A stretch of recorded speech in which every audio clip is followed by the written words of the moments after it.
me permettre de venir partager avec vous certaines choses. Le sujet que l'on va aborder ce soir, je voudrais l'introduire à travers une histoire. Une histoire vraie et a priori vous n'allez pas voir quel est le rapport avec le sujet, mais c'est pas grave, on va le voir dans quelques instants. Il y a un certain nombre d'années, un homme d'affaires aux États-Unis reçoit un appel de sa secrétaire. Il est donc dans son bureau. Sa secrétaire lui dit Monsieur le directeur, il y a un rabbin qui veut vous voir. Bon, les patrons de société savent que les patrons de société, ça donne des privilèges, entre autres d'avoir des visites de rabbins. Et donc, il demande qui est-ce. Elle lui donne le nom et bien sûr, il se lève, il se précipite. C'est un des maîtres les plus réputés de New York qui est venu le voir. Et donc, il le fait rentrer immédiatement. Il dit, mais Rav, pourquoi êtes-vous là? Il dit, j'ai besoin de toi. Alors lui, il dit, mais il fallait m'appeler, je serais venu. Le Rav lui fait une réponse qui pourrait être à elle seule une conclusion. Il lui dit, c'est moi qui ai besoin de toi, c'est la raison pour laquelle c'est à moi de me déplacer. Ça, c'est au passage. Alors il lui dit, mais que puis-je faire? Et il lui raconte l'histoire d'une famille qui vit des choses un peu complexes, problème de Parnassa, ça va pas. Il lui dit, il me semble que actuellement tes affaires vont bien et je pensais qu'il serait bon que tu les aides. Et la personne dit, mais c'est évident.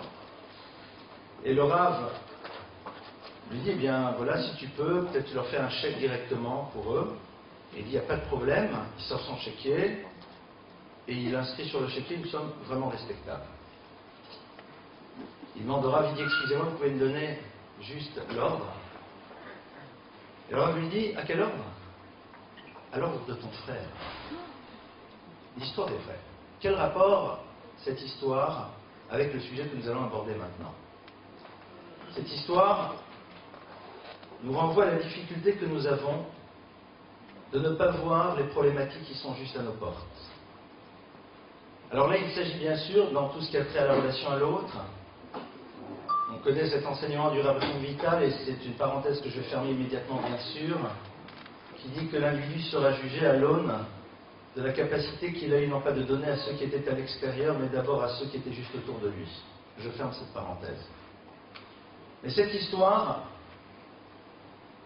elle m'a surgi dans la tête tout à l'heure quand j'étais en train de réfléchir, mais comment vais-je introduire cette conférence? Et puis brusquement, elle s'est imposée à moi. Pourquoi, je ne sais pas. Car en effet, nous sommes dans un univers dans lequel, eh bien, nous ne sommes souvent pas capables de voir ce qui est juste à côté de nous. Dans cette histoire de ne pas voir le besoin de celui ou de celle qui est à nos côtés, mais de manière plus élargie, l'incapacité que nous avons de réaliser que c'est parfois dans notre proximité immédiate, à l'intérieur même de nos univers, de nos foyers, que se trouve un certain nombre de difficultés, de dangers potentiels, sur lesquels on va essayer de réfléchir ensemble ce soir. Alors bien sûr, n'importe lequel ou laquelle d'entre vous pourrait se lever et dire « Moi je peux donner votre conférence à votre place et je le ou la croirai ».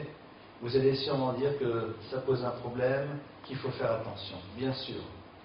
Donc on va essayer un petit peu d'aller au-delà. Je remarque qu'un certain nombre de jeunes sont là et je trouve ça particulièrement intéressant. Et ça me fait plaisir de voir qu'on est capable aussi de venir et de se laisser interpeller par une parole. Nous sommes dans un univers dans lequel le Zohar nous dit qu'il se caractérisera par l'explosion de la technologie. Il y a en effet un texte du Zohar qui nous dit que à une date, et si on fait des correspondances qui correspondent plus ou moins aux années 1850-1860, les portes de la sagesse du bas s'ouvriront pour nous permettre de nous ouvrir à la sagesse du haut. Alors, je n'aurai aucune prétention de vous dire quelle est l'explication de ce Zohar, mais voici une des explications que j'ai entendues.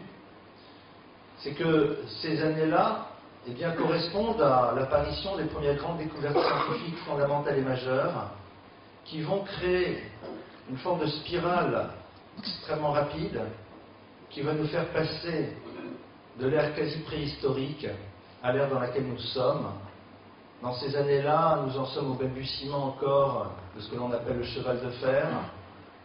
Un siècle après, nous sommes dans un monde qui n'a plus aucun rapport. Alors, ce texte nous dit car en effet, cette science, cette technologie va nous permettre de peut-être mieux percevoir, comprendre et intégrer la sagesse du haut. Et je vais prendre un exemple tellement simple que tout le monde connaît. Une parole qui a une portée limitée, dont on ne peut même pas imaginer qu'elle puisse atteindre ce que l'on appelle le divin. Alors bien sûr, on va dire que le divin, il est là. Pour ceux qui disaient comment Dieu peut m'entendre, puisque dans l'imagerie populaire, Dieu c'est là-haut. Et aujourd'hui, un mot se transporte d'un côté à l'autre de l'univers en une fraction de seconde. Nous sommes dans un monde dans lequel ce n'est pas parce qu'une chose n'est pas visible qu'elle n'existe pas. C'est une réalité. Nous avons découvert ce que sont les énergies. À partir de là, cette technologie, elle a du sens. Être dans le déni et le refus de la technologie, c'est au fond de ne pas vouloir voir qu'à l'intérieur du processus historique, il y a des choses qui doivent se révéler à travers l'intelligence humaine, mais qui ne sont pas là juste pour elles-mêmes, mais pour nous ouvrir à d'autres choses. Je crois que c'est important d'abord de poser les choses avant de rentrer dans le vif du sujet. Cette technologie va nous permettre, entre autres, et c'est assez intéressant, de créer un certain nombre d'outils. Et aujourd'hui, le problème que nous avons, c'est sur l'utilisation de ces outils qui, qu'on le veuille ou pas, sont présents dans notre réalité et que nous allons devoir apprendre à apprivoiser. Lorsque les théories fondamentales qui vont permettre la découverte de l'utilisation de l'atome vont être élaborées, personne ne peut imaginer le désastre potentiel que cela va pouvoir produire, mais néanmoins, nous sommes dans une avancée du savoir et qui est là et qui est inéluctable. La question, elle va être de nous dire, nous allons avoir des outils, qu'allons-nous faire avec ces outils, comment nous allons les utiliser. Aujourd'hui, force est de constater que un certain nombre de ces outils deviennent de plus en plus toxiques. Et non pas juste toxiques, mais sont en train de saper même ce que nous essayons péniblement au quotidien de construire, c'est-à-dire un être humain digne de ce nom. Et je vais poser les choses de manière très globale dans un premier temps, et après pénétrer cas par cas ce qu'est Internet aujourd'hui, ce qu'est le portable aujourd'hui et les jeux vidéo, et comment est-ce qu'au fond on peut l'aborder. Il y a un enseignement de Rav Israël Salanter qui est très très connu. Rav Israël Salanter, vous savez, c'était le maître du Moussar par excellence, qui va parler souvent de la notion du Dimayon. Le Dimayon, c'est le monde imaginaire. Al Dimayon que Nachal Shotef, dit-il. L'imaginaire, c'est comme un fleuve impétueux qui emporte tout sur son passage. Adam Asur B'Sircho V'Chofshi B'Dimyono. L'homme est totalement enfermé dans son intellect et libre que dans son monde imaginaire. Notre intellect, notre réflexion est quelque chose qui nous enferme au sens beau du terme, parce qu'elle nous met face à des réalités concrètes. Nous sommes aujourd'hui dans un monde imaginaire. Nous sommes aujourd'hui dans un monde dans lequel on nous plaque des images. Nous sommes aujourd'hui dans un monde dans lequel on fait tout pour que la partie essentielle de l'être ne fonctionne pas, c'est-à-dire notre sechel, notre intellect. Cette réalité-là, elle nous habite en tant qu'adultes et est présente de manière absolument incroyable chez nos adolescents et chez nos enfants. Nos enfants ne sont plus capables de réfléchir par eux-mêmes. Ils sont juste capables aujourd'hui de restituer aux autres ce qu'on leur a dit et d'être les haut-parleurs d'une pensée qui ne leur appartient pas. Et ça, avant de rentrer dans les problématiques des sites en tout genre, des addictions, et des éléments extrêmement toxiques de ce qu'on appelle en psy les images sidérantes. Et je vais vous donner quelques chiffres qui risquent de nous sidérer avant de rentrer là-dedans. Parce que certaines personnes vont dire oui mais on sait gérer. Why not? Pourquoi pas? Mais la question elle est de savoir comment aujourd'hui pouvons-nous apprendre. Et je commence avec donc l'utilisation des médias visuels à un enfant, à un adolescent, à un adulte à réfléchir, alors qu'en moyenne entre 2h30 à 4h par jour, il est scotché dans un univers dans lequel il se contente juste de recevoir un certain nombre d'informations sans aucun filtre, sans aucune capacité de penser par lui-même, qui lui modèle l'esprit et la conscience et lui donne les définitions du monde. Je l'avais dit dans le premier cours, lorsque l'on nourrit un enfant, on fait terriblement attention à la qualité des produits qu'on lui donne pour être sûr que ceux-ci ne pourront pas générer une forme quelconque d'indigestion. Alors on fait attention que ce soit le plus frais possible, la traçabilité, tout. Pourtant, même si parfois c'est pas super frais, on aura un peu mal à l'estomac, éventuellement une petite diarrhée au bout de 2 jours, avec un peu de thé chaud et du riz, et l'imodium, éventuellement, ça disparaît. On fait attention à tout ce qui rentre dans l'estomac, mais on laisse rentrer dans le cerveau de nos enfants la totalité de la poubelle de l'humanité, et ce, sans aucun filtre. Et quand je parle par la poubelle de l'humanité, je ne parle même pas de pornographie pour l'instant, parce que les chiffres sont édifiants. Je ne parle même pas de l'ultraviolence, et les chiffres sont édifiants. La poubelle de l'humanité, c'est le regard que l'humanité porte sur l'existence, et auquel nous pouvons accorder, sans doute, fort peu de confiance. Et pour une raison très simple, c'est que les images que nous voyons, que nos enfants voient, sont les mêmes que celles que nous voyons par ailleurs, mais dont nous savons qu'elles sont mensonges. Celles qui présentent Israël comme un État d'apartheid. Celles qui présentent Israël comme un État fasciste. Celles qui présentent Israël comme un État violent. Nous savons que c'est faux. Et nos enfants et nous-mêmes, nous abreuvons d'images qui sont façonnées par les mêmes personnes, dont nous savons pertinemment que sur d'autres plans, en tout cas sur ceux qui nous concernent, ont une attitude et une vision totalement tronquée des choses. Ça, c'est la première réflexion. Est-ce que je suis d'accord avec les images que je vois? Est-ce que parce qu'ils le disent, c'est nécessairement vrai? Et je sais que c'est faux, parce que j'en fais moi en tant que juif l'expérience. Avant de rentrer dans Internet, c'est la première réflexion qu'on doit avoir. Est-ce qu'en tant qu'adultes, nous avons envie que nos enfants aient une vision de l'existence qui soit construite à travers des médias, qui eux-mêmes sont sous-tendus par un certain nombre d'intérêts et par un certain nombre de personnes dont les règles morales et éthiques ne sont sans doute pas une priorité? Le premier enjeu, il est là. Avant de rentrer dans les problématiques techniques des addictions dont on va parler dans quelques instants, le premier enjeu, il est là. C'est de nous arrêter, nous, en tant qu'adultes, et de nous dire où elle est notre vision du monde. Quelle est la liberté qu'on se donne d'empêcher nos enfants d'avoir en premier lieu la vision que leur propose de l'existence, tous les médias, qui les empêchent même d'y réfléchir, parce que tout simplement, les scotchant dans une attitude passive et faisant en telle sorte qu'à aucun moment nos regards ne se croisent. Il y a sûrement ici des personnes qui font de la vente. Et quand on vend à un couple, par exemple, un produit, une cuisine, tout ce que vous voulez, il y a une règle. Il faut surtout que les 2 clients soient face à vous, qu'ils ne puissent pas se regarder. Parce que si on se regarde à un moment, nos regards trahissent le fait qu'on n'y croit pas vraiment, et à ce moment-là, on peut peut-être dire qu'on ne le veut pas. On est tous assis en rang d'oignon. Devant, personne ne se regarde. Ça, c'est déjà le premier point. Et sur ce point-là, je crois qu'il serait peut-être important un moment de s'arrêter d'y réfléchir. Parce que les enjeux sont fondamentaux.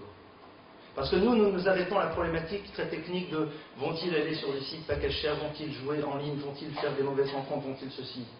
Je peux vous rassurer, oui, ils iront. Comme 80% des adolescents ont été. Il n'y a aucun souci. Ça, c'est pas. J'ai presque envie de dire, c'est le second problème. Le premier problème, c'est quoi? Nous sommes en train de construire une génération juive qui va rentrer dans l'univers avec une vision qui n'est pas la nôtre de l'existence. Dans ce qu'est un couple, dans ce qu'est un homme, une femme, la réussite, l'ambition, et j'en passe. Est-ce qu'à un moment, en tant qu'adultes et en tant que parents, nous nous donnons cette liberté d'avoir une priorité dans la manière dont nous allons transmettre des valeurs fondamentales à nos enfants, en commençant d'abord à les empêcher de se retrouver face à des univers qui les abreuvent de leur image, de leur définition du monde. Première question. Ah, me direz-vous, tolérance, ouverture? Vous savez, en tant que parent, je réclame une chose. La priorité du conditionnement. En tant que parent, j'ai un droit. C'est que ce soit mes définitions qui passent avant celles des autres. Parce que les définitions des autres leur apprendront à ne pas écouter les miennes. Alors le jour où ma parole émergera peut-être, quel poids aura-t-elle? Surtout dans un monde qui va prôner pour nos enfants le lâcher-prise comme étant l'expression d'une liberté, la légèreté comme étant une forme de grandeur, l'indécence comme étant une forme d'ouverture, l'insolence comme étant l'apanage de celui qui, au fond, coule dans la vie. Pourquoi? Au nom de quoi? Un moment, assumons, je réclame une priorité de conditionnement. En tant que parent, je réclame la possibilité de dire à mes enfants, voilà comment je vois l'existence. Parce que de toute façon, il sera confronté, qu'on le veuille ou pas, inéluctablement aux auto-définitions. Parce qu'il se promènera dans le monde. Alors peut-être que quand il y arrive, déjà ma vision puisse l'habiter. Ça demande une chose, de mettre de côté notre paresse, qui nous pousse à ne pas vouloir assumer la responsabilité de l'éducation en prenant du temps pour qu'une parole existe entre nous et nos enfants. Et c'est pas simple. Et il ne faut pas se sentir coupable de réaliser qu'on est paresseux. Parce que d'abord on l'est tous, moi en tête, et que c'est tellement plus agréable de donner aux autres le soin de les occuper pour que nous-mêmes puissions nous occuper de nous-mêmes. C'est vrai, mais ils sont là les enjeux. Les enjeux, ils sont là, et c'est difficile. Et c'est très compliqué. Parce qu'on est dans une société dans laquelle prendre ce temps, c'est très très complexe. Et alors, est-ce qu'on est prêt à tenter? Ça, c'est déjà, je crois, la réflexion qu'on devrait essayer d'avoir pour nous-mêmes. Aujourd'hui, je vois des adolescents, des jeunes adultes. Ils pensent tous la même chose. Les adolescents d'aujourd'hui, mais il n'y a rien de plus conservateur qu'un adolescent. Il n'y en a aucun qui est prêt à remettre en cause son système à lui. Ils suivent les modes de manière incroyable, sont soumis à la loi du groupe, de manière absolument fabuleuse.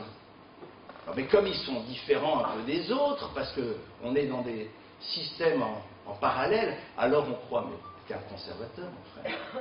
Mais tu suis tout le monde. Mais tu penses pas, tu critiques même pas par toi-même ce que tu es en train de voir. Voilà déjà notre problème. Maintenant, nous allons rentrer de manière très concrète dans les problèmes Internet, portable et Facebook. Et jeux vidéo. Sachez que la première conférence sur ce sujet a été donnée il y a une dizaine d'années par mon complice Elie Bidia. Cinéma, jeux vidéo. À l'époque, Internet n'était pas encore trop développé, impact et incidence. Et à l'époque, on se faisait taxer d'ultra-orthodoxes fanatiques fermés au monde. La réalité, malheureusement, j'ai pas envie de dire nous a donné raison, ça serait un peu présomptueux, mais la réalité a rattrapé ce qui était déjà dit il y a quelques années. Quelques chiffres. 1% des jeunes n'ont jamais navigué sur le net. 44% déclarent l'utiliser quotidiennement. 60% dans un lieu tranquille à l'abri des regards.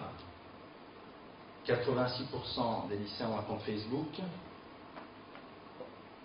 2 enfants sur 3 ont déjà été choqués par ce qu'ils ont vu sur Internet, en primaire. 82% des collégiens et lycéens ont déjà vécu une expérience négative sur Internet. Je continue. 53% des 13-18 ont déjà été exposés à des images choquantes, pornographie. Et surtout les garçons, près de 2 sur 3. Un enfant sur 2 a une proposition de rendez-vous avec un inconnu. 20% acceptent ces propositions. Ce chiffre monte à 30% chez les garçons. De quel âge? De 13-14 ans. Après, il y a des propos suicidaires, d'anorexie. 29% ont eu des propositions sexuelles, surtout les filles de 13-14 ans. où la proportion est de 43%, les vols de pseudo, menaces, 90 sur de 2670, un échantillon donc super représentatif, 90% des enfants tranche 13-18 ans ont été confrontés au moins une des situations à risque décrites au-dessus. Bon, voilà. Ça c'est la réalité. Alors, il y a un roi d'Israël qui s'appelait le roi Shlomo HaMelech. La Torah dit qu'un roi ne doit pas avoir un certain nombre de femmes, le harem, ne pouvait pas avoir comme ça un grand harem comme ça se faisait à l'époque. Pourquoi, dit le texte? Afin que son cœur ne se détourne pas. Shlomo HaMelech, il a dit à Nirbe Veloasso, il a dit, moi, j'aurai beaucoup de femmes et mon cœur ne se détendra pas. Il y a un midrash incroyable que je ne vais pas vous développer maintenant qui dit que Dieu a dit, Shlomo et 1000 comme lui disparaîtront, mais une lettre de la Torah ne disparaît pas. Et à la fin de la vie de Shlomo HaMelech, Vanashim, qui tout le vavo, ces femmes ont détourné son cœur. Qu'est-ce que ça veut dire détourner le cœur de Shlomo HaMelech? C'est un autre sujet. Shlomo HaMelech dit, mais moi je me connais, moi c'est bon. C'est comme celui qui dit, moi je peux aller sur la plage en été, je n'aurai pas le syndrome de Roland Garros. Je n'aurai pas, avec une conjonctive derrière, moi je n'aurai pas. Annie Hervé, les 12 et qui montent en tête, non mais, nous les hommes on va dire ça à nos épouses, mais non, rassure-toi. Rassure-toi. Mais non, pas moi. Nos enfants disons, mais non, arrête, qu'est-ce que tu crois? Les autres, oui. Shlomo HaMelech. Même Shlomo HaMelech. Donc il faut à un moment arrêter de se raconter des histoires. Nous sommes tous des êtres faillibles.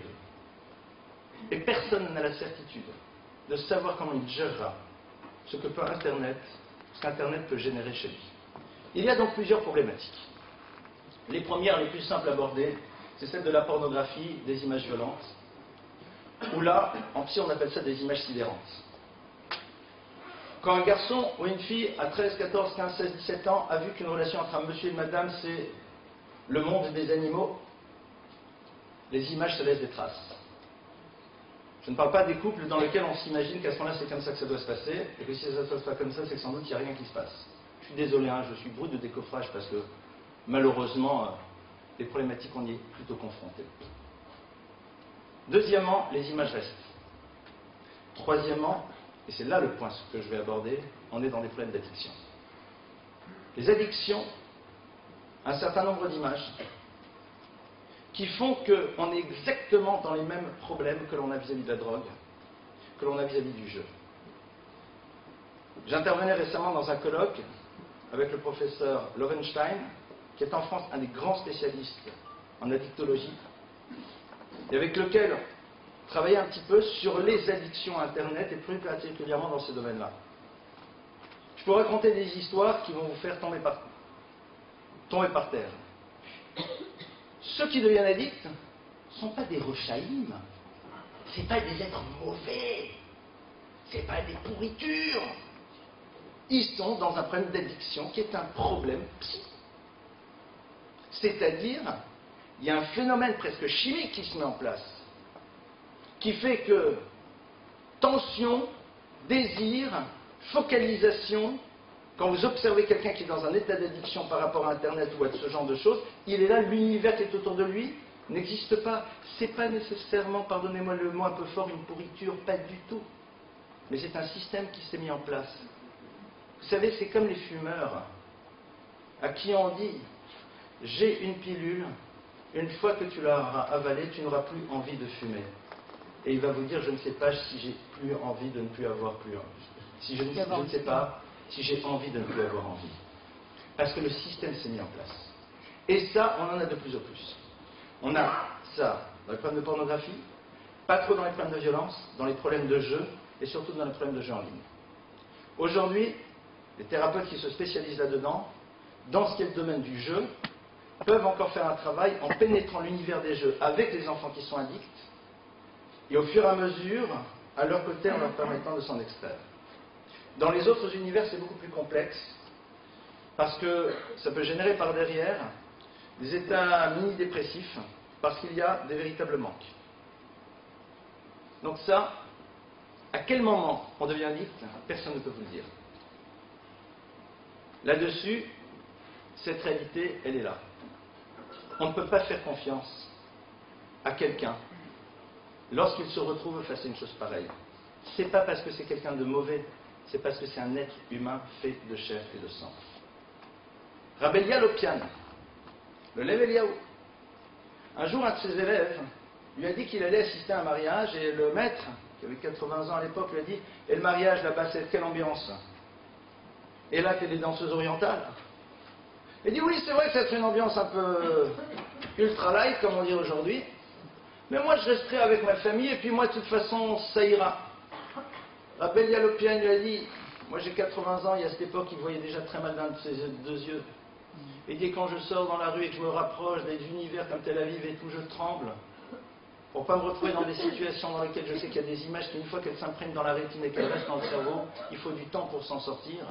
Et toi, un jeune homme de 18-20 ans plein de chair et de sang, tu dis à moi ça ne me posera rien. Bien sûr, tu ne feras peut-être pas de Averot, mais ça laisse des traces. Et les images, c'est ce qui est le plus difficile à enlever. Et ça, je le dis pour les jeunes qui sont là, comme pour nous les adultes. Parce qu'il ne faut pas se la raconter. L'adulte, il a le même Yetzirah. Même s'il est marié, bien marié, il est heureux avec son épouse, et dans le sens contraire aussi. À un moment, la force des images est quelque chose d'incroyablement puissant. Et donc, à partir de cela, être grand, c'est avoir conscience de sa faiblesse potentielle. C'est ça quelqu'un de grand. C'est quelqu'un qui sait qu'à un moment, il est un être humain comme tout le monde, et que donc, il veut se protéger parce qu'il veut créer un futur construit et équilibré. Ça, c'est déjà le premier point. Second élément que l'on va retrouver maintenant, en dehors des addictions, ça va être le problème de la sociabilisation. Aujourd'hui, Internet et le portable vont être des univers dans lesquels il se passe quelque chose de très intéressant. Regardez, je vais me permettre, je suis en face de vous, monsieur, et je vous parle comme ça. Donc vous comprenez, voilà ce que je voulais vous dire. Alors, il va se dire, bon, c'est un grand sadique, il n'ose pas me regarder, mais normalement, je ne vois pas pourquoi, c'est quoi le problème? Aujourd'hui, un jeune parle, comment? Comme ça. C'est-à-dire, il ne regarde plus l'autre. On a supprimé le regard. Or, Eina Shunra de Liba, dit la Gemara. Les maîtres du Talmud nous disent que Eina, les yeux, Shunra de Liba sont directement liés au cœur. On se parle via quelque chose pour ne pas rencontrer le regard de l'autre. Parce que quand moi je vous envoie un message, ou quand je vous appelle sur un portable ou par un autre système et je vous dis « Comment vas-tu ?» Quand je vous regarde dans les yeux, je vous dis « Comment vas-tu ? Comment allez-vous » Vous pouvez dire tout ce que vous voulez, vos yeux vous disent la vérité. On passe à travers un système de via. Parce qu'on n'est plus dans ce désir de la confrontation réelle à l'autre. Même dans le monde de l'entreprise, on s'envoie des mails alors qu'on est dans le même bureau. Parce que poser un regard, c'est créer un lien. Et ce qui nous semblerait paradoxalement être l'expression d'un lien, c'est tout sauf ce qui s'appelle un véritable lien.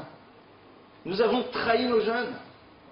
Ils sont persuadés qu'avoir des amis, c'est avoir un compte Facebook sur lequel ils en ont 350, avec lesquels ils chattent, avec lesquels ils tweetent, avec lesquels ils... ce que vous voulez.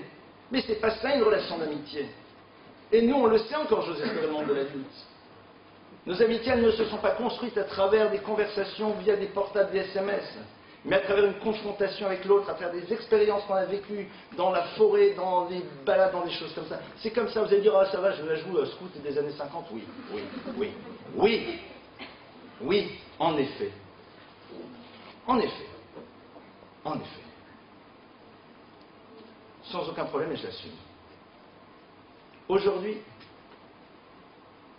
qu'est-ce qui s'est passé? Qu'est-ce qu'on s'est dit? T'es où? Qu'est-ce que tu fais? Regardez. Quand demain, on organise quelque chose. Alors bien sûr, cette technologie, elle est là, on va l'utiliser. On a fait une campagne SMS sûrement pour vous dire de venir. Mais ce qui est très intéressant, c'est qu'on a dit, attention, il ne faut pas oublier de faire un reminder aujourd'hui pour être sûr qu'ils viennent. Parce que tout simplement, aujourd'hui, comme on sait que de toute façon, on nous préviendra à la dernière minute, alors on se pose ça pour faire un choix. C'est la raison pour laquelle les jeunes bougent en dernière minute. Tu viens, je viens. Mais quand je décidais de venir, et qu'après je ne peux pas décider que je ne veux plus venir, une fois que j'ai décidé de venir, j'y vais. On fait des choix. Là, les choix, on peut les faire en dernière minute. Je viens, je repars. Pourquoi? Parce que justement, j'ai cette technologie. Et ça, c'est quelque chose de tout simple. On n'est même plus maintenant dans les problématiques telles que je les ai évoquées. On est dans des choses toutes basiques. Un des autres effets pervers du système, c'est de ne pas arriver à faire un moment de véritable choix, vu qu'on peut sans arrêt à un moment surfer, partir dans un sens comme dans un autre. Ça va être ce qui se passe aujourd'hui avec les téléphones portables. Regardez. Vous allez dire, mais c'est pas grave. Mais c'est ce que ça génère par la suite. On part faire des courses. Je t'appellerai. C'est-à-dire, on ne prend pas le temps de se poser, de se dire, voilà ce que j'attends de toi. Vous allez me dire, mais alors, c'est quoi le problème? Le problème, c'est qu'on ne sait plus se poser en face de l'autre et se parler même pour des choses qui sont banales. Et une fois que c'est là, je pars dans un autre univers, mais au moins, les choses, elles ont été déjà mises en place. Donc, on a ici toutes sortes de mouvements qui sont en train de s'organiser. On va rentrer dans les problématiques Facebook. Facebook aujourd'hui, qui peut imaginer vivre sans Facebook? J'ai un compte sur Facebook. J'en ai un. Alors je vais vous faire la confidence que je ne gère pas du tout. Il y a un mot de passe qu'il faut avoir, donc je l'ai donné à une personne qui travaille avec moi. Je lui ai dit, voilà, c'est toi qui... Il m'a dit, mais Raph, quand il y a des gens qui envoient des questions, je lui ai dit, bon, alors, quand tu vois qu'il y a des questions, bien sûr, tu n'ouvres pas, et c'est quelqu'un qui je suis en relation de confiance. Le jour, j'ai regardé, je crois que j'ai 1857 amis. Très très heureux d'avoir tellement d'amis. C'est quoi un ami? Je ne sais plus ce que c'est aujourd'hui un ami. Quel est le temps que je vais passer dessus? Vous savez ce qu'on devrait faire? J'aurais presque envie de le faire en direct, mais je ne le ferai pas. J'aimerais prendre ici 2 personnes, éventuellement 2 adolescents, leur demander de sortir leur mur de Facebook et de dire à voix ce qui a marqué dessus. Ils risquent de se sentir sacrément ridicules de dire à voix ce qui se trouve écrit dessus. C'est quoi? C'est rien. Alors pourquoi on se le dit? Ah, journée stressante ce matin. 357 de vos amis savent que la journée commence à être stressante. Ah, détente, l'Ajax d'Amsterdam, je ne sais plus, a gagné. On balance tout, nos photos, nos machins. Pourquoi? Qu'est-ce qu'on cherche? Qu'est-ce qu'on cherche? On cherche une chose. C'est d'être en contact avec tout le monde sauf avec soi-même. Donc on utilise des ustensiles qui sont là pour être en contact avec le monde entier, mais jamais avec soi-même. On va maintenant, j'ai juste posé très rapidement les problématiques. On va essayer de voir s'il y a des solutions. Et donc je vais prendre point par point Internet, le portable et un petit peu les jeux vidéo. Internet, de manière concrète. Je crois qu'aujourd'hui il est vital pour chaque parent, à partir du moment où Internet est à la maison, d'avoir 2 règles. La première, c'est qu'Internet n'est accessible que dans un univers dans lequel tout le monde peut passer. Point. Je veux pas que tu vois. Pourquoi il y a quelque chose que je n'aurais pas le droit de voir? C'est quoi le problème? Arrêtons d'avoir peur de nos enfants. C'est ma vie privée. Ça veut dire quoi, c'est ta vie privée? Explique-moi. C'est quoi ce concept, c'est ma vie privée? Oui, je n'irai pas regarder. Mais si tu as peur que je passe et que je surprenne certaines choses, ça veut dire qu'il y a un problème, mon cher. Mais discutons-en. Quelles sont ces choses de ta vie privée qui te poseraient problème si je les voyais? Ton compte en banque en Suisse? Ton dernier deal de cocaïne? La manière dont tu as truandé la précédente interro de mathématiques? Non. Alors, ils sont où les problèmes? À un moment, attendez, on est parents quand même. Oh, ils peuvent avoir 15, 16, 17 ans, ce sont nos enfants. La relation, comme on l'a déjà vu souvent, est verticale. Et c'est la règle. Point, tu peux monter, descendre, chanter, danser, lire papier. Rappelez l'exemple que je vous ai donné le premier cours. Un enfant qui peut être allergique aux cacahuètes, il peut vous danser dans tout le magasin, hurler, vous menacer, faire du chantage parce qu'il veut une barre chocolatée dans laquelle il y a des cacahuètes, vous ne cédez pas. Pourquoi? Parce que vous connaissez les dimensions impliquantes. Vous voulez faire partie de ceux qui m'appellent pour me dire qu'est-ce qu'on fait? Je ne vous le souhaite pas. Parce que les appels que je reçois, ils ne sont pas rigolos. Du tout. Alors à ce moment-là, on décide d'assumer totalement. Et même si tous les ados de Villeurbanne et truc me mettent wanted dans leur chambre, ça ne me dérange pas. Là, ils repartent. Parce qu'à un moment, attendez, on bosse pour eux. On bosse pas pour nous.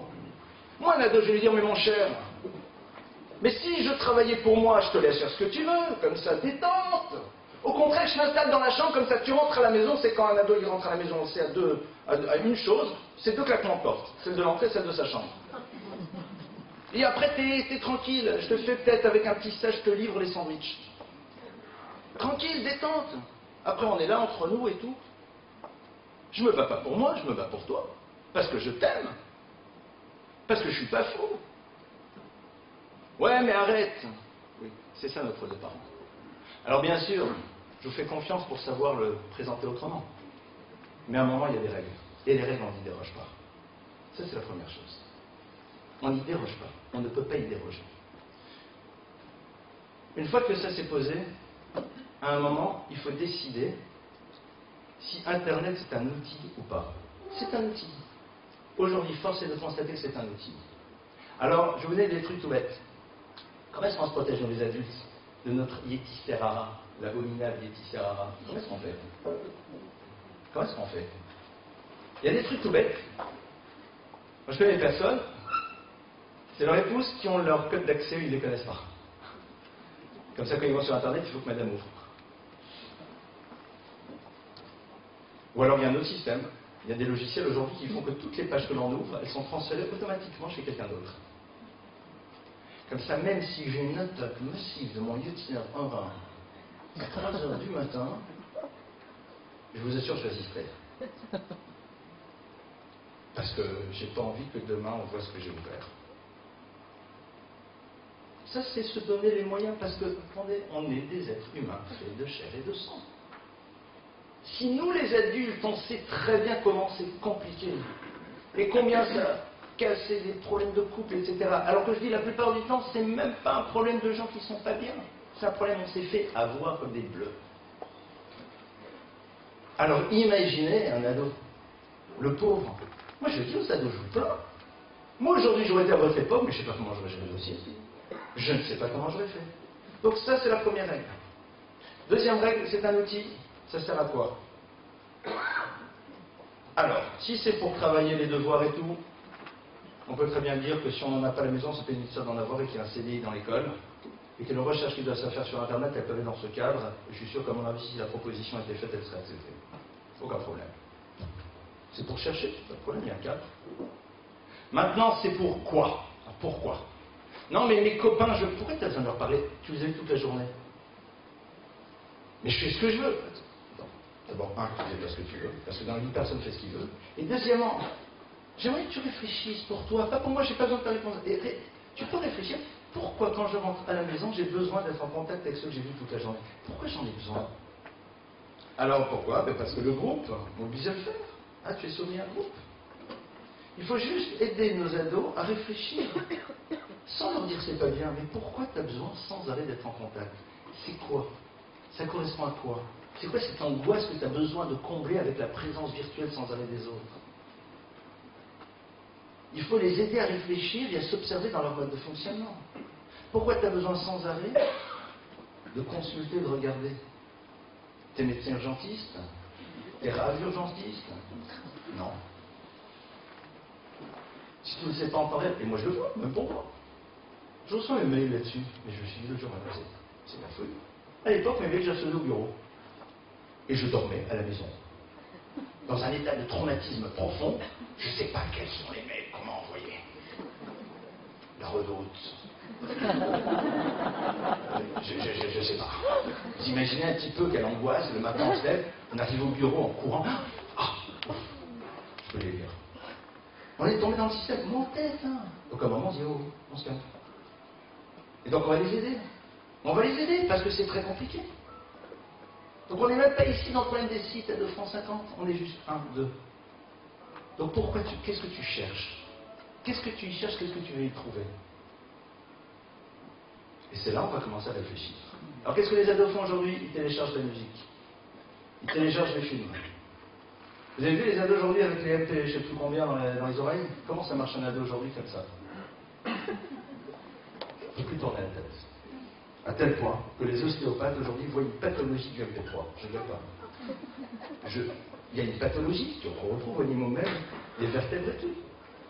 Concrètement. Concrètement, c'est ce qu'on retrouve aujourd'hui. Musique, musique, musique. Pourquoi tu as besoin d'écouter sans arrêt la musique? Comment j'ai fait moi pour survivre sans écouter de la musique sans arrêt? Il faut les amener à réfléchir. Tu as tellement peur de te retrouver seul face à toi-même de réfléchir, mais tu passes, on sait plus ce que ça veut dire réfléchir.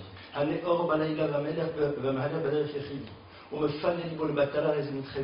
une Mishnah que tout le monde connaît. Celui qui est réveillé seul la nuit, qui va dans le chemin seul, et qui me fanait la batala, et qui met de côté son cœur la batala pour des choses futiles, à raison du Benacho, il est coupable. Pourquoi? Coupable de quoi? Coupable que tu as enfin des moments de vie dans lesquels tu es seul. Tu es réveillé à 3h du matin, mais c'est un bonheur. Tu as du temps pour toi, pour réfléchir. Tu es dans le chemin, tu es dans le train. Je prends très régulièrement des transports, le train, les trucs. Moi, je suis, vous savez, très très angoissé pour toutes ces pauvres personnes qui ne voient jamais de film. Et qui ont enfin la possibilité, quand ils prennent l'avion, de voir un film. Vous imaginez un petit peu? On est dans un avion, il y a 400 personnes, ils ne peuvent pas voir la télé, ni Internet, puisque dès qu'ils peuvent voir un film, ils le voient. Qu'est-ce qu'ils font les gens? Ils regardent le film. T'as jamais vu le film, mon frère? Il y a 4 heures, 3 heures, 5 heures. T'as plein de choses à faire, à réfléchir. Non, on regarde le film, on joue. Il faut les amener à réfléchir à ça, mais nous aussi. Alors ça va prendre du temps, mais on élabore une stratégie, et je vous assure, ils vont vous remercier. Moi j'ai des jeunes adultes qui m'ont dit, j'ai supprimé l'ordinateur de chez moi à la maison parce que j'ai envie d'exister à un moment un peu pour moi-même. Et pas par religiosité, hein. Parce qu'ils sont bien attends, mais c'est où j'existe moi? À quel moment j'existe pour moi-même? Donc on encadre et on pose des limites. Tu veux le voir? Qu'est-ce que tu cherches? Ouais, non, mais je surfais sur des sites. Quel site? Pourquoi site? Comment site? C'est pas du flicage. Réfléchissons ensemble. Qu'est-ce que tu cherches? Et quel est le crédit que tu vas leur donner? Vu à la télé? Juste les amener à réfléchir, à prendre de la distance. À se dire, mais qu'est-ce que je suis en train de faire là? Mais qu'est-ce que je veux? Mais qu'est-ce que je cherche? Et après, poser des cadres au niveau horaire. Tu veux quand même surfer pour surfer, jouer pour jouer, il n'y a pas de problème. 19h30, 20h15. Vous savez pourquoi les ados, ils aiment beaucoup les jeux vidéo? Parce qu'il y a un principe dans les jeux vidéo, c'est qu'on ne peut rien négocier. Quand vous avez perdu, vous avez perdu. Vous pouvez monter, descendre, chanter, danser, supplier, menacer, le jeu vidéo, il dit c'est terminé, t'as perdu, t'as plus de vie, tu peux plus. Ça plaît ça. Enfin, il y en a un qui me résiste. C'est la machine. Le jeu vidéo, il te dit, mon cher ami, il y a des règles. Et la règle, tu peux monter, descendre, aller là, c'est comme ça. Et on s'adapte à la règle. Et on le sait. Et on est vigilant. Attention, il ne me reste plus qu'une vie. Donc il faut que je sois très vigilant. Parce que sinon, après, ça ne sera plus possible. J'ai dit 19h30, 20h15, pas 20h ou 20h45. Il y a 3 quarts d'heure entre ce moment et ce moment, c'est comme ça. Ils vont tout faire pour vous saper le moral, pour vous mettre la maison à feu et l'encens. Pourquoi? Parce que pas brusquement, ils vont se dire, tiens, papa et maman veulent devenir des adultes, on va tester s'ils croient à ce qu'ils nous disent. Et vous allez sacrément les rassurer si vous donnez le choc. Même si dans un premier temps, ça ne se passera pas de la meilleure manière. Et c'est normal. On les oblige brusquement à rentrer dans l'univers de l'adulte. D'un univers dans lequel on n'a pas sans arrêt besoin d'être avec les autres pour exister. C'est énorme ce qu'on leur propose. De devenir grand. D'ouvrir un livre. De discuter ensemble. De se parler. De se retrouver. D'échanger. De parler. Voilà. Mais c'est sûr que si nous, après, on est enfermés dans notre bureau avec notre iPad 2 en train de... Là, à ce moment-là, il ne faut pas exagérer. Ça, c'est sur Internet, des règles. Alors, pour ceux qui sont intéressés par les modèles de filtres, et aujourd'hui, je pense qu'il faudrait équiper toutes les maisons de filtres, allez voir sur Internet. kosher, glad kosher Internet. Entre autres, c'est le plus populaire, il y en a d'autres qui sont sortis, c'est Internet Rimon. R-I-M-O-N. Ce sont des logiciels, on les achète, on leur demande pas aux enfants, hein, c'est là. Parce que les filtres Google machin, Safe Security, mais alors je vous raconte pas comment ils s'amusent avec et comment tout ça. Moi, un jour, un de mes garçons à 14 ans, alors qu'on n'a pas, j'ai mon ordinateur portable, puis quand il est à la maison, il a la Wi-Fi, et donc c'est pas trop la culture de la maison. Et en discutant avec le copain et tout, il m'a dit, papa, tiens, tu veux mettre des mots de passe sur tous tes trucs? Je lui ai dit, ouais. Et une demi-heure après, il m'a dit, t'as vu, tout est ouvert. Et pourtant, il n'y en avait pas. C'est-à-dire que même un enfant, aujourd'hui, comprend la technologie à une vitesse incroyable. Il est dans une zone, il vous craque les clés WAP, des trucs Wi-Fi, pour rentrer dessus. Il ne faut pas l'oublier. C'est-à-dire, on dit, il n'y a pas accès parce que chez moi je mets le code, mais il est capable de la craquer. Ils sont très forts. Mais qui est derrière leur Yetzirah? Qui leur dit, ne grandis pas mon frère, ne deviens pas un adulte, ne deviens pas un mensch. Surtout pas. T'imagines, tu m'échappes. Il ne faut pas oublier que les enjeux, ils sont là. Ils ne sont pas juste pour la gestion de maintenant, ils sont pour leur construction future. Donc ça, c'est déjà un premier axe. Et nous-mêmes, vous savez comment ça va marcher? Si nous-mêmes, on est capable de faire la même chose. C'est-à-dire de montrer qu'on est capable de s'imposer des règles. À nous aussi. Vous savez, le nombre les milliers, dizaines de milliers, centaines de milliers, millions d'heures qui sont perdues au bureau. En moyenne, les gens aujourd'hui utilisent presque 2 heures au bureau pour s'occuper de leurs affaires personnelles via Internet. C'est un fan de vol. Et puis à la fin, c'est un fan de vol. Si le patron était là, tu le ferais? Non, alors pourquoi tu le fais? C'est tout, pose juste les questions. Et deuxièmement, bon, c'est juste, tiens, on m'a envoyé un lien sur YouTube. Ah, c'est marrant. Qu'est-ce que ça a construit chez nous? Qu'est-ce que ça nous a apporté? Et des nouvelles, et agency, et machin, est au courant. Qu'est-ce que ça me change? Dans l'absolu. Dans 80% des cas, ça ne change rien de notre vie. Ça a juste occupé une case qui, pour ne pas rappeler, être occupée par autre chose. Seulement, on se laisse aller. Sinon, en tant que parent, on est capable de se poser des limites. Un truc tout bête. C'est pas parce qu'on envoie un lien pour aller voir une vidéo que j'allais la voir. Pourquoi? Parce que pourquoi? Je peux vivre sans. Est-ce que j'en ai besoin? Si j'en ai pas besoin, pourquoi j'y vais? Mais je veux détendre. Choisis tes détentes et n'attends pas que l'autre te dise maintenant tu vas te détendre. Alors l'autre il dit attends, je choisis. Ça c'est déjà, sinon on se pose des limites. Je vous assure qu'ils sont capables de comprendre que l'idée de la limite elle existe chez nous, dans cet univers. Sur les portables, aujourd'hui, avec les forfaits à 2-3 euros, les petits on leur donne des portables. Alors, le gosse qui n'a pas de portable, il se sent anormal. Il se sent différent. La première règle, elle est la suivante. Si on a malheureusement craqué et qu'ils ont des portables, il n'y a aucune mitzvah de leur donner un Yetzirah ambulant en poche. Parce que là-dessus, vous pouvez tout voir. Et encore, moi, c'est un Blackberry, quand vous avez les high machin chouette. Moi, j'aurais 14 ans, j'aurais craqué, je vous le dis tout de suite. Parce qu'à 14 ans, quand on passait près des kiosques de journaux avec des images pas très cachères, je suis pas sûr que tous les jours on a fait comme ça. N'exagérons pas. D'accord? Tu t'imagines, ils vont dans leur chambre, aux toilettes. Donc déjà, c'est pourquoi le machin, là, c'est pour téléphoner. Alors utilise un truc qui est là pour téléphoner. Non mais c'est bête, va-t-il dire, puisque pour le même prix tu peux avoir l'autre. Oui mais l'autre il m'intéresse pas moi, et il n'est pas bon pour toi. Mais c'est ridicule, t'as raison, je suis ridicule. Mais pourquoi tu veux pas? Parce que. Mais tu me fais pas confiance. Si à toi je fais confiance, pas à ton Yetzirah. Parce que ton Yetzirah je le connais, je l'aime. D'accord? Donc je lui fais pas confiance. Mais tous mes copains, mais comment je vais faire pour Facebooker aujourd'hui? Pardon, c'est intéressant ça. À un moment, ça va, je vous assure que ça génère des conflits. Parce que là, on est dans un truc dans lequel pour eux c'est normal. Or, c'est pas normal. Et là, il va falloir un moment, et vous savez, ça peut être un mouvement. Il faut faire de manière soft, surtout pas de cris, Chazou Shalom, pas de coups. Mais à un moment, il faut tenir. Ça ne marchera pas du jour au lendemain, je vous rassure tout de suite, on ira step by step. Deuxième règle, on rentre à la maison, le portable, il est déposé comme il est déposé à l'entrée de l'école, si c'est la règle ici.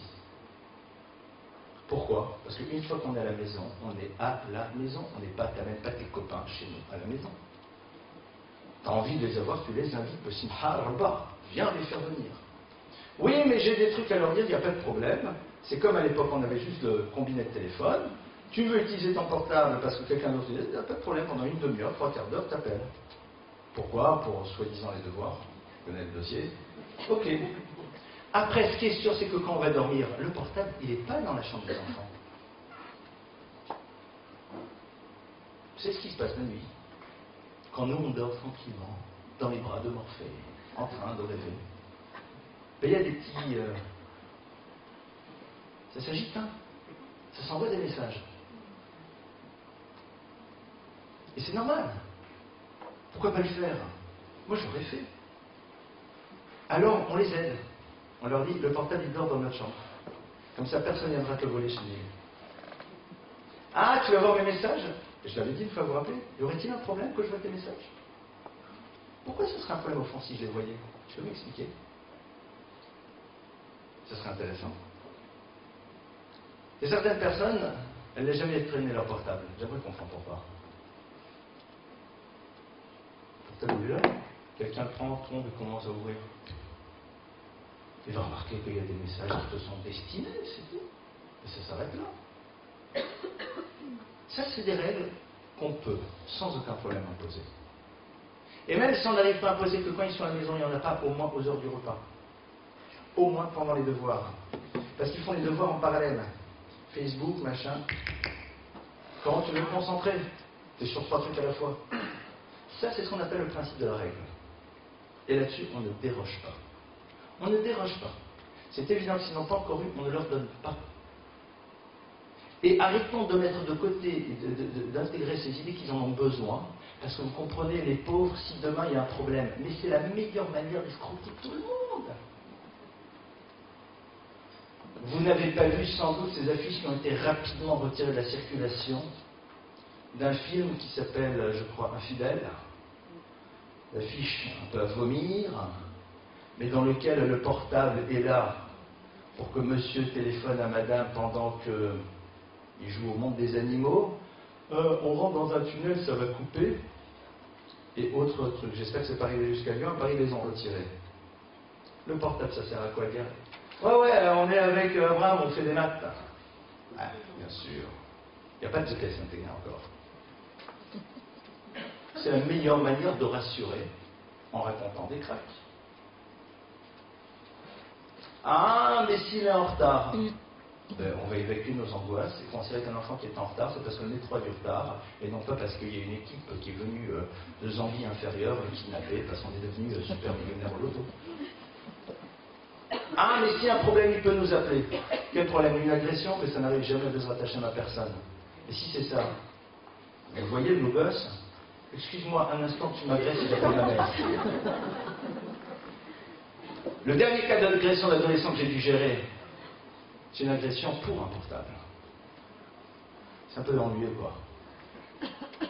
Un gosse de 15 ans qui s'est retrouvé mal en point. Donc on a dû s'occuper, parce que justement, il avait le portable.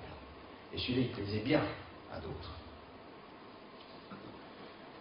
À un moment, vous connaissez sûrement cette chanson de Jean-Jacques Goldman, j'ai pris les choses, et les choses m'ont prise. C'est ça. On les a pris, mais c'est elles qui nous prennent pas. Il faut être capable de montrer à nos enfants qu'à un moment, on est dans un état de conscience si on met en place des règles. Et qu'au fond, c'est salutaire pour eux. Quelle heure est-il? 10h ou 10h moins 10h. 10h. Alors, dernier point, avant de passer aux questions. On a très peu abordé le problème des jeux vidéo.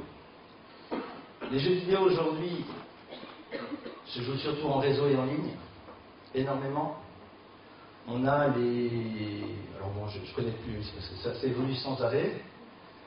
Le problème du jeu vidéo, c'est surtout l'addiction.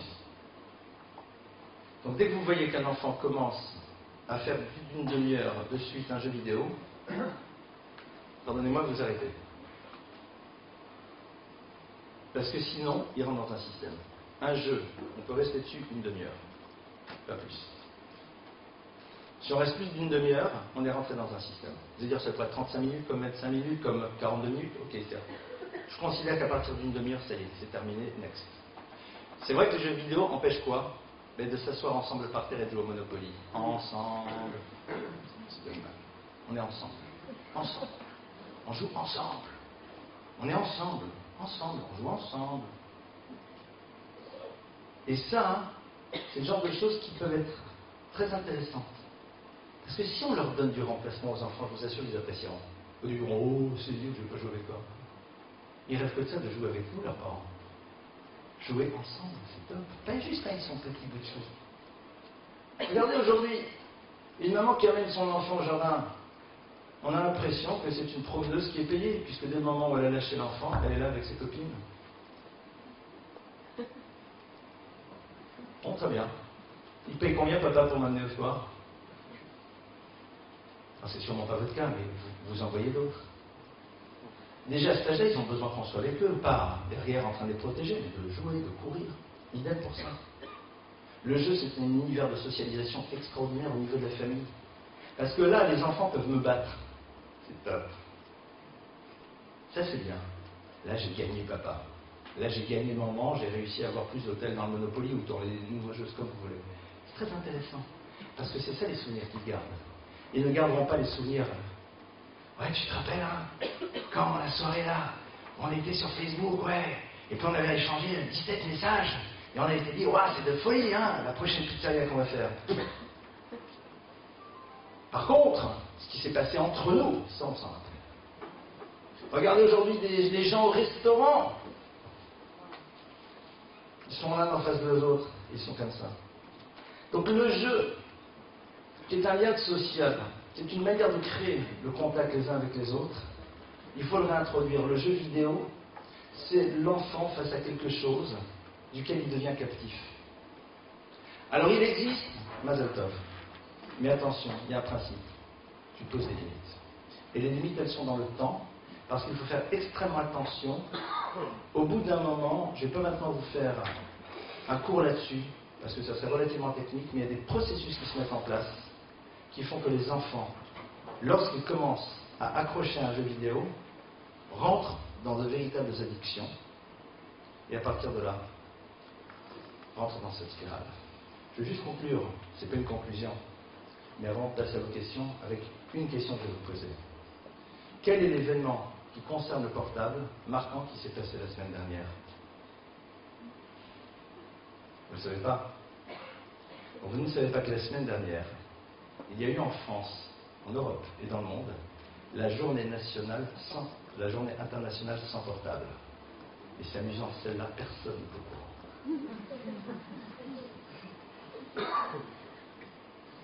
Je crois que ça nous montre un petit peu quels sont les enjeux. Alors, je pense que ce soir, je ne vous ai pas donné beaucoup de tridouchis, beaucoup de nouveautés. Moi, ce que je trouve extraordinaire, c'est que vous êtes venus vraiment nombreux. Ça veut dire que quelque part, vous prenez conscience. Attention, je le dis dans tous les cours sur l'éducation et plus particulièrement sur celui-là. L'objectif de ce cours, c'est pas qu'en rentrant ce soir, monsieur dise à madame, t'as vu ce que je t'ai dit? Ou que madame dise à monsieur, t'as vu? C'est toujours ce que je t'ai dit. Ayons l'élégance de comprendre que l'autre sait comprendre par lui-même. Première chose. Une fois que on a intégré cette notion, on peut passer maintenant, si vous voulez, aux questions. On a une demi-heure précise pour vos questions. Allez-y, on rentre dans les questions. Oui. On a Internet à la maison. J'ai encore des jeunes enfants. La plus grande a 10 ans, 11 ans. Pour l'instant, elles sont ça que pour des recherches. Je ne sais pas si je dois l'aider, étant donné qu'elle grandit, je ne sais pas si je dois l'aider encore à faire ses recherches sur Internet ou si je dois la laisser. Tout dépend si vous avez un filtre ou pas, parce que les images, elles surgissent à toute vitesse. Dans ce cas, il faut être à côté. Parce que les images, elles arrivent très vite. Donc, moi je vous conseille le film. Vraiment, parce que le problème c'est quoi? C'est que les gosses ne cherchent pas comme nous, on ne cherche pas souvent des trucs, mais ils nous sautent dans la figure.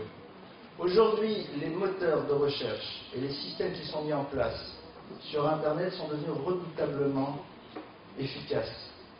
Un mot, association, et on vous balance les pubs, etc. et tout. Et après, et parfois, attendez, regardez, cet après-midi, ça m'est encore arrivé.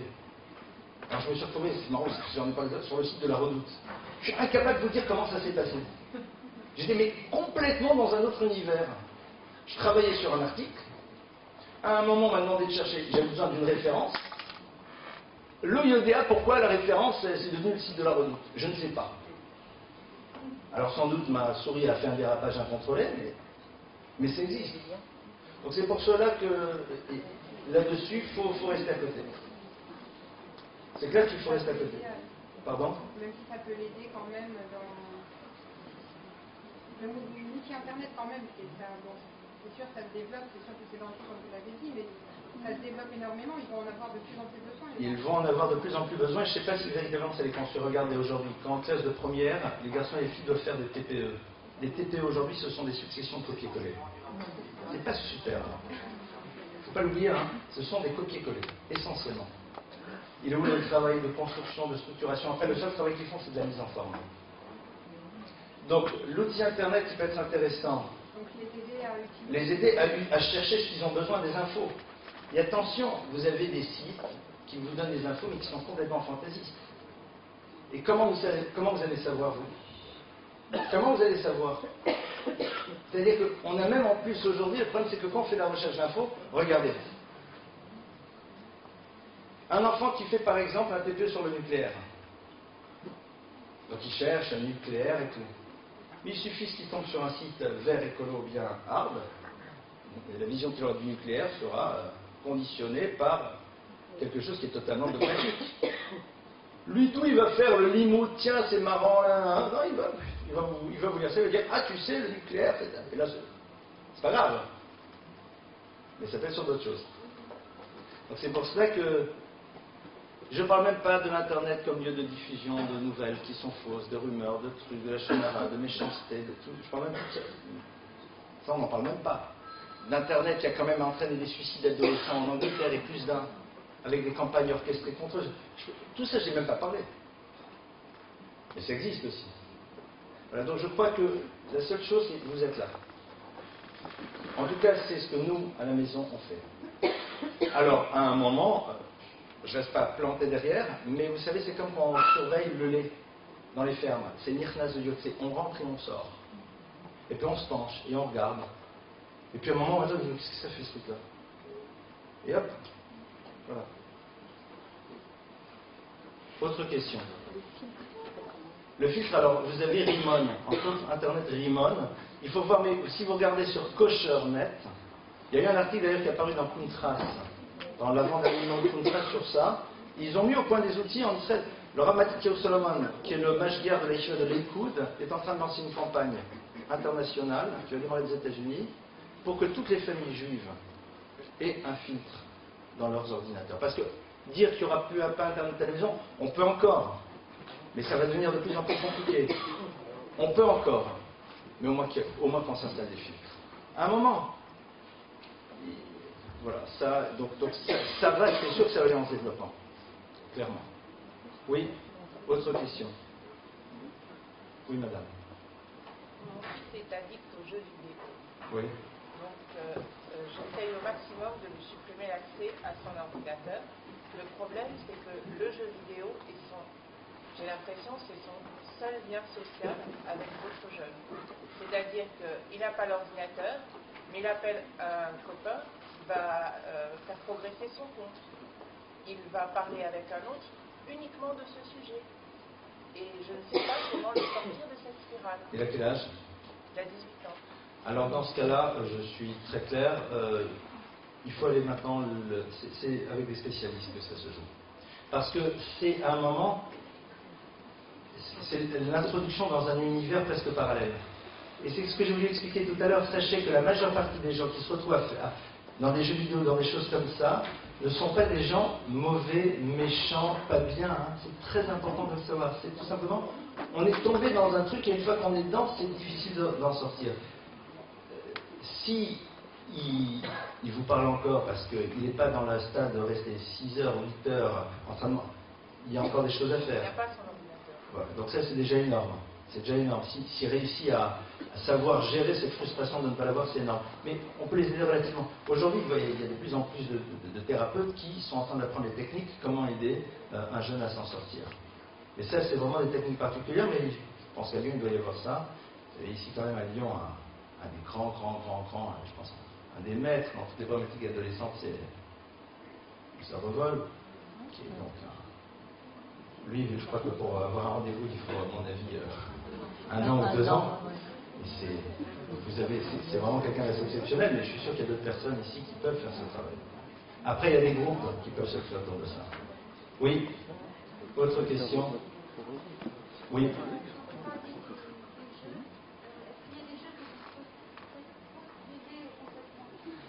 Écoutez, vous me demandez à moi, Élie Lemel, personnellement, je suis contre tous les jeux vidéo.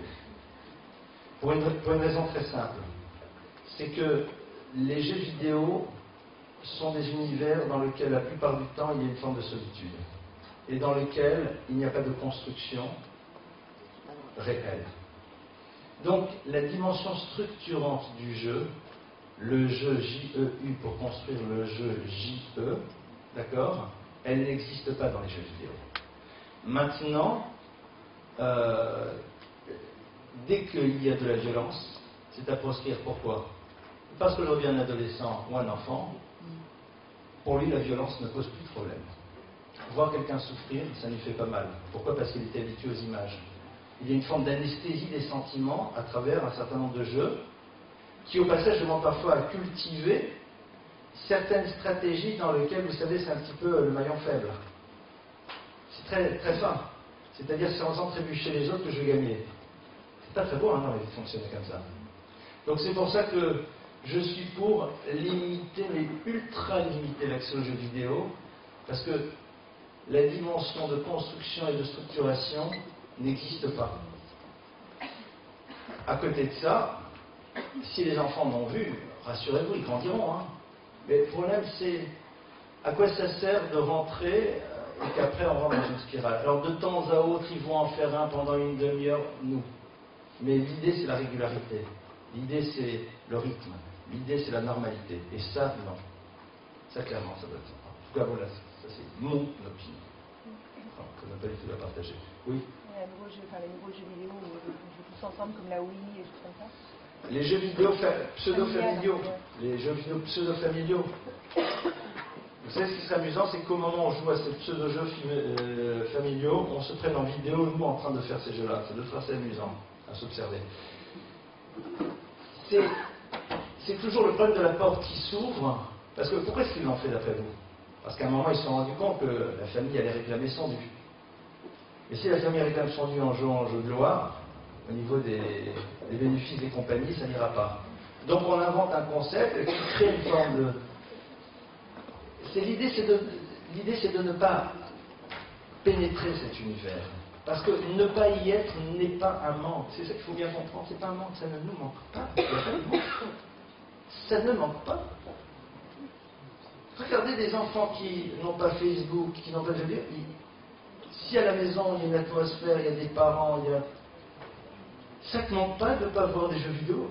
Je sais pas, excuse-moi, je suis vraiment désolé de ne pas être un traumatisé de la vie parce que je n'ai pas de jeux vidéo à la maison. Je suis vraiment désolé. Vous avez demandé à l'époque où on était. Mais je comprends, ça ne vous manque pas de ne pas regarder la télé? Je suis vraiment désolé. Et c'est même pas par religion, j'enlève ma kippa si vous le moment où je vous le dis. Non. Je suis vraiment désolé. J'aimerais me sentir très très mal de ne pas voir la télé tous les soirs, mais j'arrive pas. Je peux me forcer, mais j'y arrive pas. Mais vous n'avez pas, je sais pas, mais la culture, quelle culture? Vous écrivez comment vous le mot culture ici? Avec K-U? Quelle culture? De quoi culture? Moi, quand je vois des étudiants à qui je donne des cours parfois à la fac, attendez, leur culture, mais elle est nullissime! Nullissime! Je ne parle pas de leur orthographe, ou là, alors là. C'est un festival. Aujourd'hui, j'ai lu un rapport écrit par quelqu'un qui est censé faire un rapport, et c'était la même faute. Il disait, nous avons besoin de salles communautaires, salles S-A-L-E. L'assemblée était pleine, P-L-A-I-N-E, morne pleine de Waterloo. Et bonne chose là, même si ça... C'est extraordinaire. Ce genre de choses, à un moment, il faut... Non, ça ne manque pas. Seulement tout le point de la pub, c'est de nous montrer que si on n'a pas, alors on va... Mais c'est pas vrai, ça ne manque pas. Et ça n'apporte pas de culture. Et si on a besoin d'avoir un savoir, une connaissance, on peut y accéder d'une autre manière. L'effort pour l'accession au savoir. Tu te lèves, tu vas à la bibliothèque en face. Tu vas chercher, tu prends le livre, tu ouvres. Tu lis, tu recopies. Ça a l'air d'être bête, mais ça construit. Aujourd'hui, je suis dans un univers dans lequel je rencontre des personnes qui sont juives comme des personnes qui ne sont pas juives. Eh bien, je remarque de manière assez incroyable que les familles dans lesquelles il y a des choses construites sont des familles qui ont supprimé télé et autres ambiances du même genre, juives comme non juives. Parce qu'il y a le temps de faire fonctionner ce truc-là. On l'a vu au début. C'est réel, l'intellect. À quel moment? À quel moment on l'agite? À quel moment on le développe? Autre question. Oui.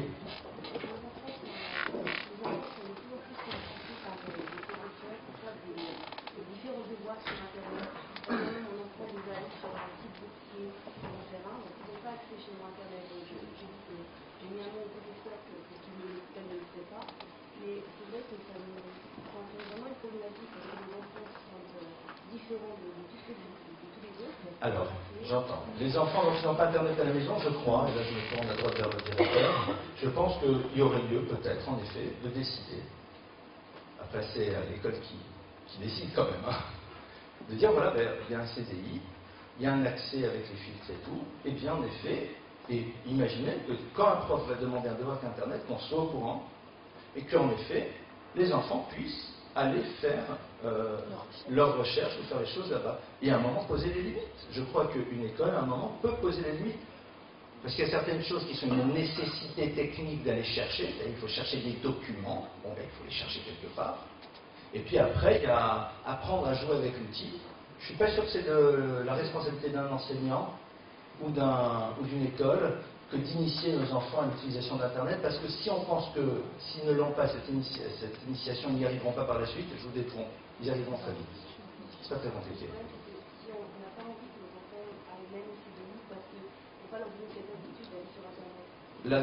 Là-dessus, je remets, je joue un joker. Je crois que ça, c'est le genre de choses. Il faut se poser avec la direction d'une école, et ça, c'est en effet... je veux dire, c'est comme aujourd'hui le suivi des notes qui va passer par Internet dans les écoles. Immanquablement, on va être dedans. Ça y est, on va être dedans. Donc déjà, on n'a pas la maison, c'est déjà énorme. Mais ça y est, on est face à une réalité. J'en discutais encore avec un bon de Rochelle il y a 2 jours. Il dit, c'est là. Donc c'est là. Donc qu'est-ce qu'on fait avec? Et c'est là où, en effet, on doit être capable de savoir nous positionner, parce qu'on ne pourra pas sans arrêt dire c'est pas possible. Ça, on n'y arrivera pas. On n'y arrivera pas, c'est un nouvel outil qui est présent. Donc à partir de là, maintenant, il va falloir, et ça c'est ce qu'on appelle aussi aux enfants, on va leur apprendre aux enfants à savoir être dans la gestion intelligente des outils. Oui, c'est la prochaine étape. Et quand Ramatichou Solomon a lancé une campagne, non pas pour la suppression, et pour l'installation des filtres, il sait à mon avis parfaitement ce qu'il est en train de faire. De toute façon, c'est présent. Donc maintenant, qu'est-ce qu'on fait pour savoir gérer? Oui. Oui. Les dessins animés, les films appropriés, on va limiter à... D'abord, j'ai pas envie ici de dire ce qu'il faut, ce qu'il ne faut pas faire, parce qu'il y a Élie Lemel, perso, et il y a ce que j'essaye de partager, de ce que j'ai appris, de ce que j'essaie de réfléchir, de ce que j'essaie de faire. C'est tout, on est ici dans le problème au fond de la confrontation entre le monde de l'image et le monde du figé. Un enfant s'habitue sans arrêt à mettre de l'image, de la couleur et du mouvement, et après on lui demande de se concentrer sur du noir et blanc figé. Le combat est inégal. Ce qui est sûr, c'est que pour qu'il ait envie de se concentrer là-dessus, c'est que là-dessus, il est le plaisir. De quoi? De découvrir qu'il peut comprendre. Ça, c'est tout l'enjeu d'un enseignant, et surtout d'un enseignant de Kodesh. De rendre le Kodesh tellement passionnant que l'enfant, il va aimer se mettre dans le livre. Ça, s'il réussit à faire, il a tout gagné. Il a gagné son propre problème, c'est sûr, et il leur a fait gagner à eux. Après, ça c'est déjà le premier problème. Deuxième chose, c'est quels sont les messages qui passent. Donc beaucoup de gens laissent leurs enfants voir, mais là-dessus, il faut au moins être à côté et décoder. Moi, j'ai une fois observé un enfant qui a regardé le Roi Lion. Le Roi Lion, c'est très joli. Et quand vous voyez une petite demoiselle de 6-7 ans qui regarde, vous savez, à un moment, il y a une scène dans laquelle il est accroché là, et l'autre, et vous voyez la gamine complètement scotchée, qui n'arrive pas, qui a les larmes qui commencent à perler. Parce que les enfants n'arrivent pas à voir que c'est une fiction. Est-ce que c'est une mitzvah qui l'a vu? Je n'en suis pas sûr. Il faut comprendre aussi que dans le domaine de l'image, jusqu'à l'âge de 8-9 ans, un enfant ne sait pas faire des associations. Traduction. Vous avez un film, vous avez à un moment le méchant qui fait un acte méchant. Il a volé le sac à main. Après, le gentil le rattrape, le met par terre et lui fait pan, pan, pan, pan, comme Pinocchio, n'est-ce pas? Ou comment ça s'appelle pas Pinocchio? Guignol, guignol. L'enfant n'a pas vu le rapport entre les deux. Jusqu'à 8-9 ans, c'est pas sûr qu'il ait vu le rapport. Il a vu un acte et un deuxième acte. Il ne les a pas corrélés. Donc pour lui, il a vu qu'on prend, il a vu qu'on tape, mais il n'a pas corrélé les deux choses. Donc il y a cette problématique qui existe. En dehors de ça, c'est vrai que le problème des dessins animés, c'est le monde de l'imaginaire. Et donc ce qu'il faut, c'est être à côté et décoder. Un truc tout bête. Robin des Bois, pas Rabin des Bois, Robin des Bois. C'est super. Je sais pas. La fin justifie-t-elle les moyens? C'est une bonne question. Est-ce que pour donner aux pauvres, on peut voler les riches, d'après vous? Vous comprenez, pour donner à la yeshiva, on peut frauder le CO2. Puisqu'on va offrir après 3 Sefer Torah. À un moment, attendez, vu à la télé, et puis on l'a vu en famille. Et donc, ce qui est intéressant, c'est que s'il les voit, et c'est comme ça que j'ai reçu d'un de mes maîtres, il dit, les enfants, ton gamin, il a 15, 16 ans, 12, 13 ans, il veut voir le film, il n'en peut plus, il veut le voir, qu'il le regarde, mais tu t'assieds à côté, tu déconnes. Et tu demandes, qu'est-ce que t'en penses? Il y a une expérience passionnante qui a été faite sur un film, vous vous rappellerez du nom du film, maintenant je l'ai oublié, un film très connu dans lequel il y a une scène incroyable dans laquelle le tueur a mis le cadavre dans le coffre, et ceux qui connaissent le titre qui le disent, le film est très connu, et là, il jette la voiture. C'est La mort aux trousses. Psychose. Et donc, c'est en train de descendre. Et puis, brusquement, la voiture ne s'enfonce plus. Et donc, on voit l'angoisse qu'il a. Et à ce moment-là, ce qui est intéressant, c'est que les gens ne savent pas, il y a une caméra qui est braquée sur la salle et qui enregistre. Et à un moment, qu'est-ce qui se passe? La voiture, brusquement, s'enfonce. Tout le monde a le souvenir de cette scène avec son sourire. Et ce que vous ne savez pas, c'est que dans la salle, tout le monde fait ouf. D'où je connais ça, c'est parce qu'on a travaillé avec Elie Lydia qui vient régulièrement ici maintenant, qui est un spécialiste, puisqu'il a entre autres un doctorat en audiovisuel, il est spécialiste dans le décodage de l'image. C'est des choses qui sont très intéressantes. C'est pour ça que ils veulent voir, allez, qu'ils voient. Et on veut voir Mickey, etc. Il y a des trucs qui... Mais, ça ne doit pas devenir automatique et évident. Ça peut être éventuellement une forme de, allez, pourquoi pas.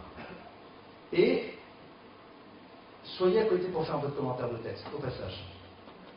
C'est important que les enfants, comme quand on écoute les informations, qu'est-ce que tu en penses? Qu'est-ce que tu crois? Il faut qu'ils entendent notre voix, on pense, mais faire ça de manière très live, sans... Ça doit pas être pesant. C'est disant, ah ben tu vois, hein, ah ben t'as vu, hein, c'est quand même pas... Je sais pas, il lui a volé quand même. Ouais, mais il a donné au monsieur qui avait pas. Ouais, mais alors, mais... Et dis-moi, ici, demain, quelqu'un n'a pas, et moi je te vole ta tirelire pour lui donner. Tu penses que ça serait bien? Non, mais l'autre, c'est un méchant. Ouais, mais alors, c'est parce que c'est un méchant qu'on a le droit de lui voler, d'après toi?